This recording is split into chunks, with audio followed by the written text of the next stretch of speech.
হুম, পুরো সিনেমাটা দেখতে গিয়ে অনেকটা দেরি হয়ে গেল। তাও ভাগ্য ভালো যে আকাশে অন্তত চাঁদ দেখা যাচ্ছে।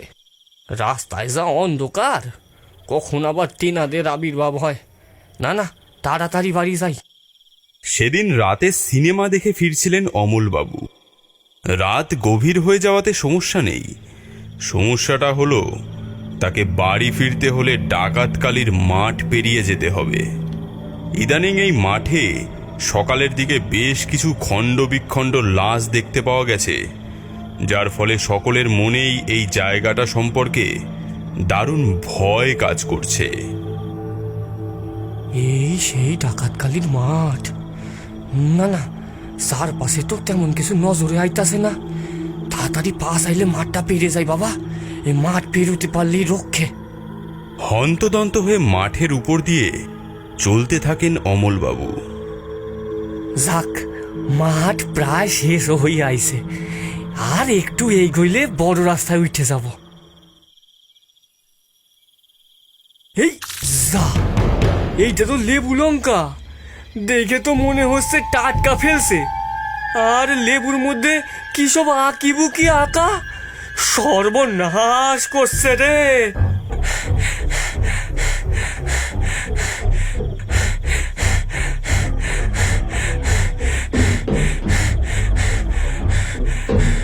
দরজা খোলো, তাড়াতাড়ি দরজা খোলো। কি ব্যাপার, কি হয়েছে? এখন অত বলার সময় নেই, তাড়াতাড়ি দরজা বন্ধ করো আগে। ঠিক আছে, কিন্তু বলবে তো কি হয়েছে? বলুম বলুম, সব পরে বলুম। এখন আমারে কিছু খাইতে দাও গো, খুব খিদা পাইছে।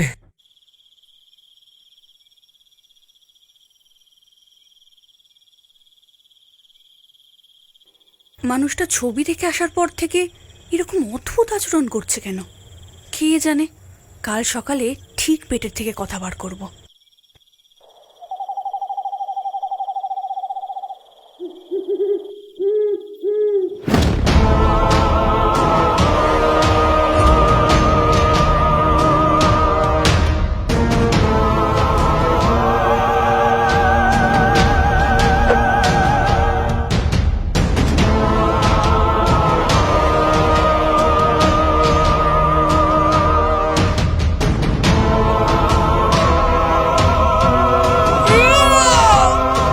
ও বাবা গো,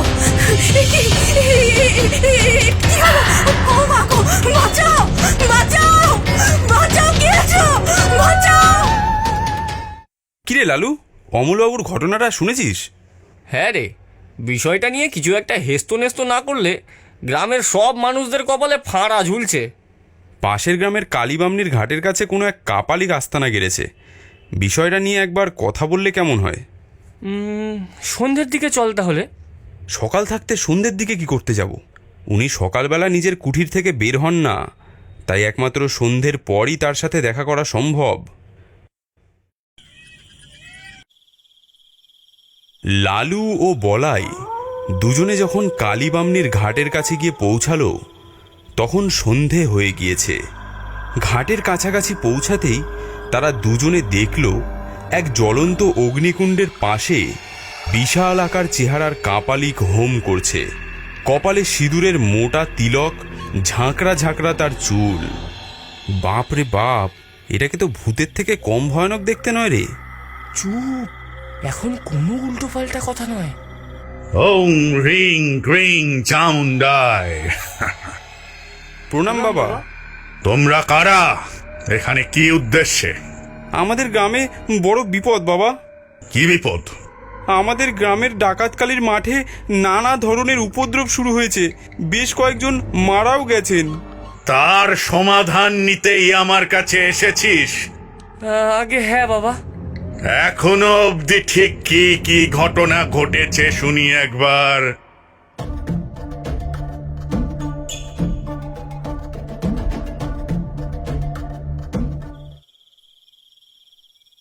এই ডাকাতকালীর মাঠে ডাকাতের এক সময় খুব ধুমধাম করে মাকে ভক্তি আর নিষ্ঠা সহকারে পূজা করত।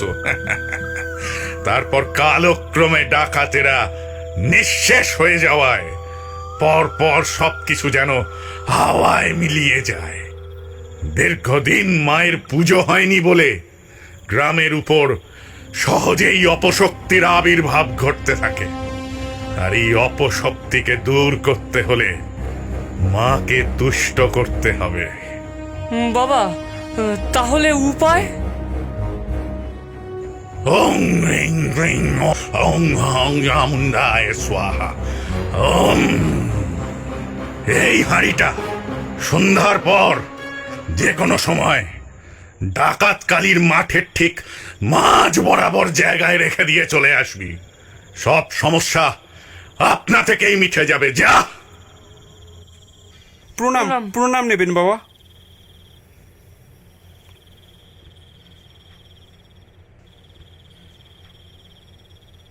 এ লালু, হ্যাঁ বল। বলছি যে হাঁড়িটা নিয়ে তো আমরা মাথা নাড়িয়ে ঠিক চলে এলাম, কিন্তু একটা কথা ভেবে দেখেছিস, সন্ধ্যের পর ডাকাতকালীর মাঠে হাঁড়িটা রাখতে যাওয়ার আগে যদি ওই ডাইনিটা আমাদের ওপর আক্রমণ করে তখন কি হবে? ডাইনি নিশ্চয়ই অত সহজে আমাদের ছেড়ে দেবে না। এটা তো তুই ঠিক বলেছিস। আচ্ছা, এই কাপালিককে বলে দুজনের জন্য দুটো রক্ষা কবচ দেওয়ার কথা বললে কেমন হয় বলতো? হ্যাঁ ঠিক বলেছিস, তাহলে আরেকবার গিয়ে কাপালিকের সাথে দেখা করে কথাটা বলি। লালু ও বলাই কাপালিকের সাথে পুনরায় দেখা করার জন্য আবার কালীবামনির ঘাটের দিকে এগিয়ে যায়। তারা দুজনে কালীবামনির ঘাটের কাছাকাছি পৌঁছেই থম করে দাঁড়িয়ে যায়। কাপালিকের হোমকুণ্ডের পাশে দাঁড়িয়ে আছে একটা কুচকুচে কালো বেড়াল। বিড়ালটার মুখে একটা কাটা মুন্ডু। ভাই ভাই, কি দেখছি আমি? দাদা বলাই, চুপ করে দেখতে দে। দেখতে দেখতে কালো বিড়ালটা রূপ পরিবর্তন করে ভয়ঙ্কর দেখতে এক ডাইনিতে রূপান্তরিত হলো।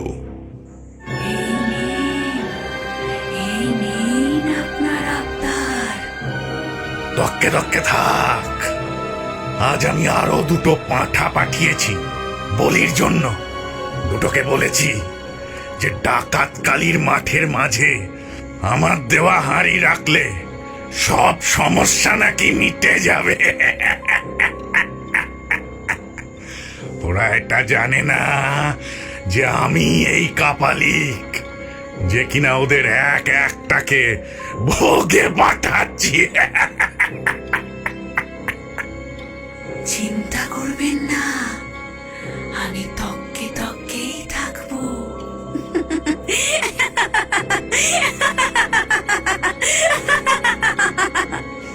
কাপালিক কাটা মুন্ডুটা আগুনের উপর দিয়ে বার কত ঘুরিয়ে নিয়ে দিয়ে দেয় ডাইনির হাতে।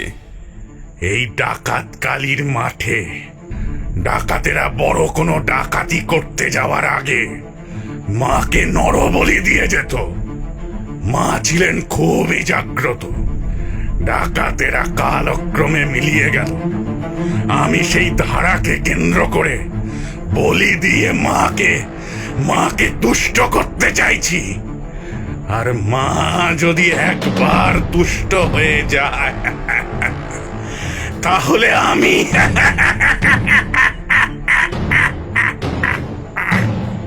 ডাইনি কাটা মুন্ডুটা হাতে নিয়ে উড়ে যাওয়ার জন্য ঘুরে দাঁড়াতেই লালু ও বলাইয়ের দুজনেরই মুখ হাঁ হয়ে যায়। শয়তান, আমি তোকে ছাড়বো না। ও, তোরা আবার ফিরে এসেছিস আর সব কথা শুনেও নিয়েছিস।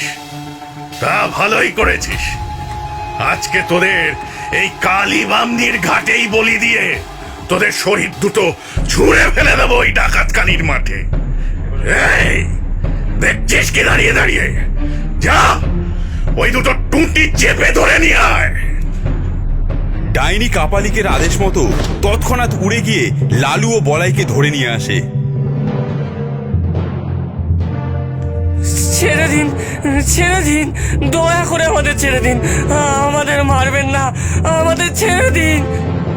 না না, তোদের এখানে বলি দেব না। তোদের ডাকাত কালীর মাঠে নিয়ে গিয়েই বলিটা দেব। এত সহজে দুটো বলি হেঁটে এসেছে। মা, মাগো, এ সবই তোমার ইচ্ছে। আজ তাহলে মাকে ঘটা করে বলিটা দিয়েই দিয়ে। ডাইনিকে ইশারা করতেই ডাইনি কাপালিক সহ দুজনকেই আকাশে উড়িয়ে নিয়ে যেতে থাকে। তারপর সোজা এসে নামে ডাকাত কালীর মাঠে। জয় মা, জয় মা। ডাইনি কাপালিকের কথা মতো সঙ্গে সঙ্গে হাঁড়ি কাঠের ব্যবস্থা করে ফেলে। নিয়ে আয় এটাকে। এইবার ঢোকা এটাকে হাঁড়ি কাঠে। গলাটা দে। ডাইনি লালুকে ধরে হাঁড়ি কাঠে ঢুকিয়ে বন্ধ করে দেয়। রক্ষে করো মা, মা আমাদের রক্ষে করো মা, বাঁচাও।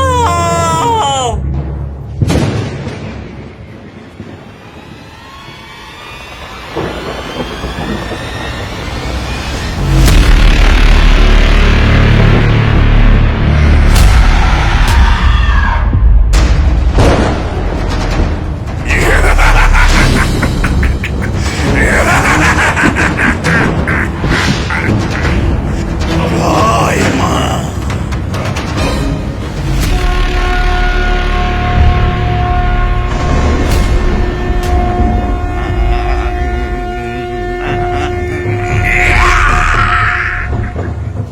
ছাড়, ছেড়ে দে আমার সন্তানকে। অসুর কোথাকার, আমি জানি তুই অসুরদের হয়ে কাজ করছিস। মুক্ত কর ওকে।